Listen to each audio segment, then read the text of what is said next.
Welcome to the semi-annual special Bedtime Stories Valentine's Day special.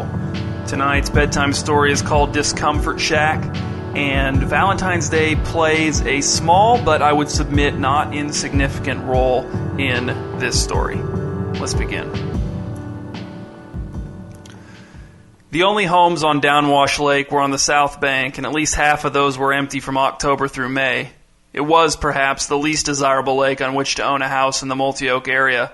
Cora didn't own a house on Downwash Lake, but her boyfriend Trace's family did, and right now she was in that house by herself, watching television and waiting for everyone to get back from visiting Trace's dead mother's grave, an excursion Cora had skipped out on with a feigned migraine.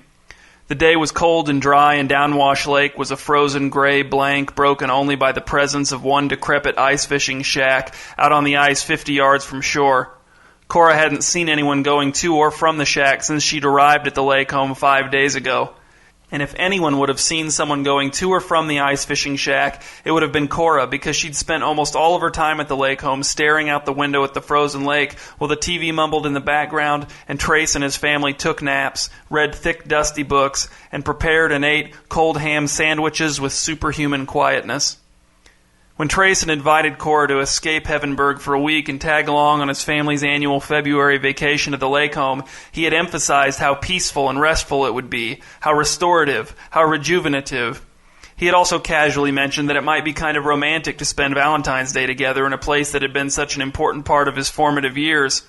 Cora didn't care that much about Valentine's Day or about generally accepted specifications for romance, but she and Trace had been dating for almost 2 years, so it was nice to at least hear him acknowledge his affection for her, even if he did so indirectly and in passing. What Trace didn't mention about the vacation was the fact that no one would speak much, lights would be used as sparingly as possible, everyone would spend a lot of time in their respective bedrooms with the doors closed, and no one would leave the house all week except for one solemn trip to visit his mother's grave on the 5th day. He had not mentioned how he and his family would encourage Cora to keep her voice down even when she spoke at very reasonable volumes. He had not mentioned that the lake home had neither cable nor satellite television. He had not mentioned the lake home's dull, suffocating warmth, the basement furnace's unceasing exhalation. He had not mentioned the lake home's abundance of overburdened bookshelves, the thick green carpet that swallowed the sound of footsteps whole, or the fact that everyone except for Cora would be wearing pajamas pretty much all the time.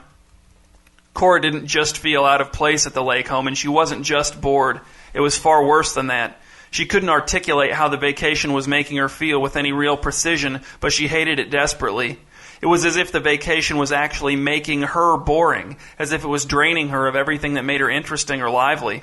At the lake home, nothing felt substantial enough to be entirely real, and Cora spent a lot of time wondering if something had happened to her that she couldn't understand, if the whole vacation was the consequence of an event she couldn't recall.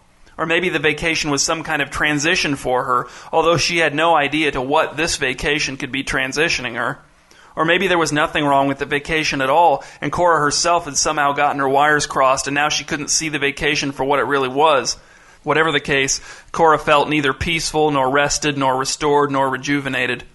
As much as she wanted to get out of the lake home, Cora certainly had not wanted to pile into the black conversion van with Trace's family to visit his dead mother's grave. The last thing she wanted at the moment was evidence that the feeling of the vacation could travel with her beyond the property of the lake home, and if Cora had gone to visit Trace's dead mother's grave, she was almost certain that's what she would have gotten.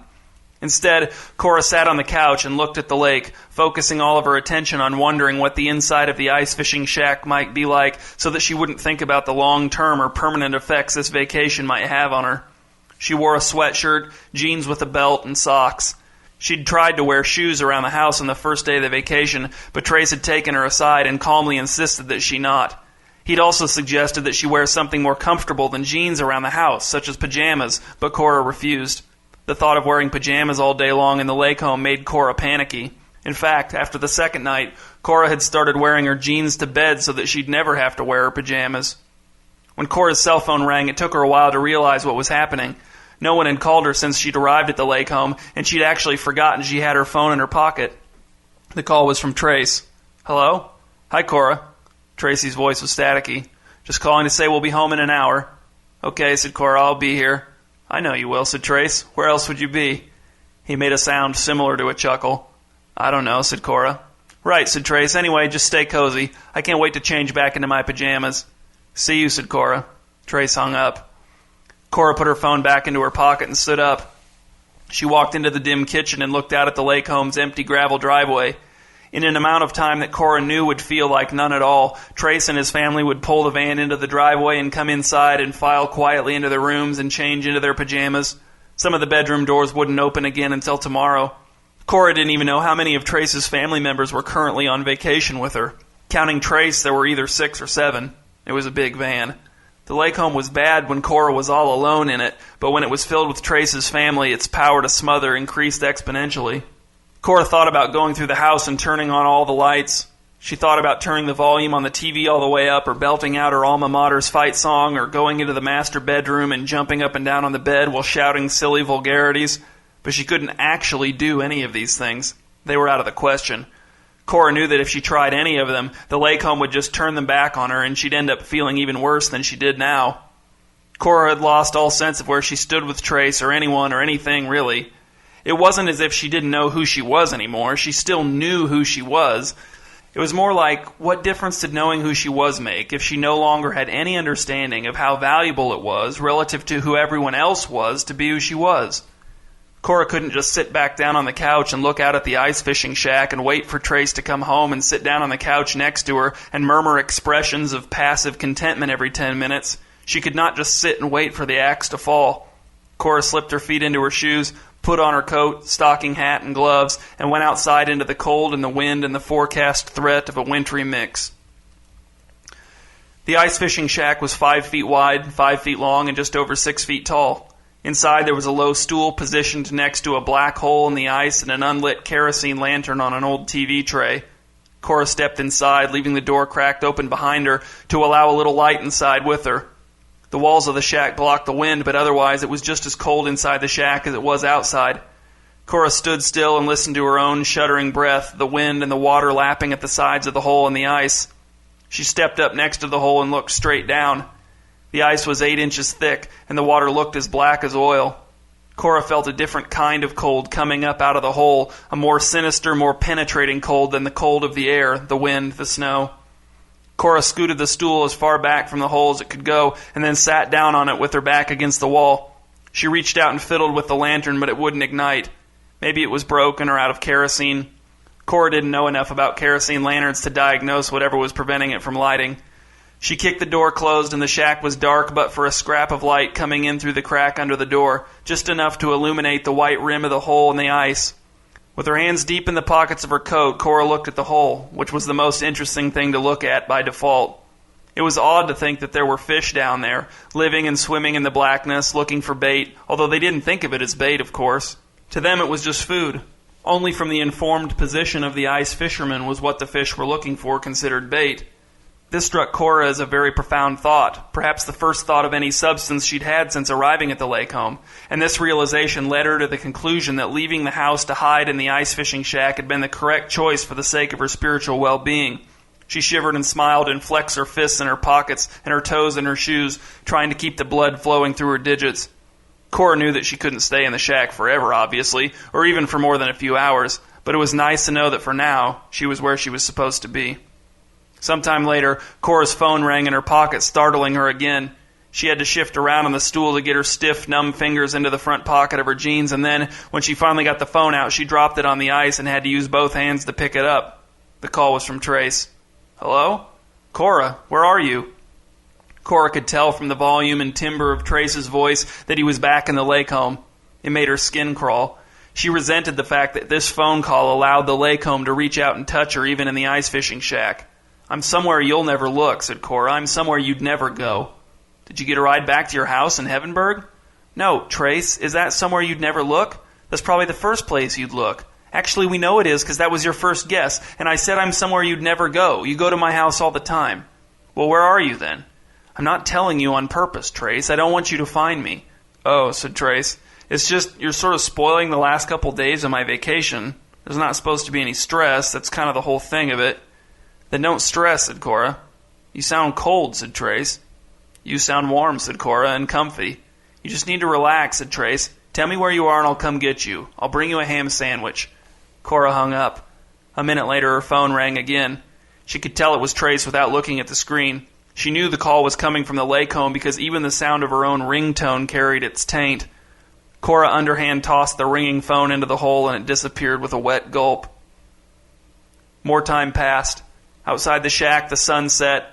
Inside the shack, Cora sat on the stool in total darkness. For a while, she had wondered if Trace was looking for her or if he had decided to take her advice and not stress about her. But the shack was not the setting for that kind of idle, potentially self-pitying speculation, and Cora soon moved on to better things. Her thoughts were clear and crisp, and each successive thought fit snugly with the thought that preceded it and the thought that followed it. But these thoughts fit together in surprising ways, in ways that seemed impossible right up until the moment when they clicked into place. At first she thought that her mind only seemed so sharp because of how recently she'd escaped from the lake home's influence, but as hours passed, she realized that she had never in her whole life so clearly perceived her whole life with such clarity of perception. She gave all the credit to the ice fishing shack, its darkness, its coldness, its crampedness, and the hole in the ice, always there as a reminder of things like mortality, eternity, emptiness, discomfort, etc. After this experience, how could Cora ever be comfortable being comfortable again? She'd seen what comfort had to offer her, and it was truly horrifying. She'd dived right into the mouth of relaxation, only to discover that relaxation was a myth, an insidious scam meant to keep people cooped up and wearing pajamas so they couldn't figure anything out, like where who they were stood in relation to where who other people were stood, and even also in relation to where what other things were stood, which Cora wouldn't have even thought was possible if she'd thought about it at all before coming to the ice fishing shack. So much was making so much sense now. Also, Cora couldn't really move her face. It had been dark for a long time when Cora heard her phone's ringtone again, distant and distorted, but unmistakably her ringtone and unmistakably indicating an incoming call from a phone inside the lake home. Cora was certain she'd thrown her phone into the hole. She'd heard the splash. Where was the sound coming from? Cora stood up from the stool, her knees creaking, her tailbone sore and tender. She looked around the entire floor of the shack, including under the stool, for her phone. The search took 3 seconds, and even that was excessively thorough. If it had been there, the light from the screen would have made it immediately evident. The ringtone kept playing. Cora stepped over to where she knew the hole was, to where she could feel the cold rising up to the shack's low ceiling in a bitter column, and she looked down into a deeper blackness that she understood to be the water of Downwash Lake. She saw in that blackness a faint light. The ringtone seemed slightly louder. The light seemed to be getting closer, rising up to Cora from within the lake. It was definitely getting closer. "No," said Cora, speaking down into the hole in the ice. "I don't want it back." Her cell phone broke the surface and, bobbing on top of the water at the bottom of the hole in the ice, its ringtone filled the shack. Cora knelt next to the hole and fished her phone out of the water. The water that touched the skin of her fingers stung like open flames. The phone's screen displayed a phone number Cora didn't recognize. Trace had probably borrowed someone else's phone in the assumption that Cora would answer if she didn't know Trace was the caller. Cora rejected the call with her thumb, which felt like a cork attached to her hand. Then, with some difficulty, she stood, removed her belt, used it to lash her phone to the kerosene lantern, and then lowered the lantern down into the hole and let go. As the lantern sank, Cora's phone began to ring again, but this time the light receded and the sound diminished, and within a few seconds both were gone. Cora woke to a round man in a fur-lined coat and an orange ski mask shaking her shoulder and tapping her cheek with the back of his mittened hand. "Miss? Miss? Miss?" Cora's whole body ached except for those portions which were numb. She looked at the man but said nothing, instead trying to focus on perhaps getting her fingers to move, even just a little. "You're alive," said the man. He had a fishing pole in one hand. A tackle box rested on the ice next to him, just inside the shack's doorway, through which morning light spilled. The man grabbed Cora under one arm and tried to hoist her off of the stool. "Come on, miss, let's get you inside where it's warm." "No," said Cora, jerking her arm away from the man. "No, I'm not leaving here yet." She sat back on the stool, the back of her head pressed against the back wall of the shack, her expression defiant. "Miss," said the man, "or ma'am, you're frozen solid. You need to get out of the cold. It's just a short walk across the ice to my house. I'll help you. We'll have you comfortable in no time." "No," said Cora. "How long have you been out here?" asked the man. Cora answered with an intensifying of her already hostile demeanor. "Because this is my shack," said the man, "so even if you want to stay here and freeze to death, you can't. Because this is my shack." "Get out," said Cora. "I could just drag you out," said the man, "but I'm not going to do that because I think the cold's made you nuts. So I'm going to call the police and let them deal with you. Hear me?" "I don't want to be comfortable," said Cora. "Not ever." The man didn't close the door behind him when he left. With an immense effort, Cora managed to extend her foot and nudge the door shut. Then she picked up her train of thought right where she'd left off when she fell asleep, and it was like she'd never stopped. A while later, Cora heard voices approaching. It sounded as if there were at least 4 of them. One of them was definitely the fisherman, and she couldn't be certain, but one of them sounded like Trace. She reasoned that the other voices must be cops. She pulled her hands out of the pockets of her coat and finger by finger unclenched her fists. Then she wrapped her hands around the bottom edge of the stool, clinging to it in anticipation of the coming struggle.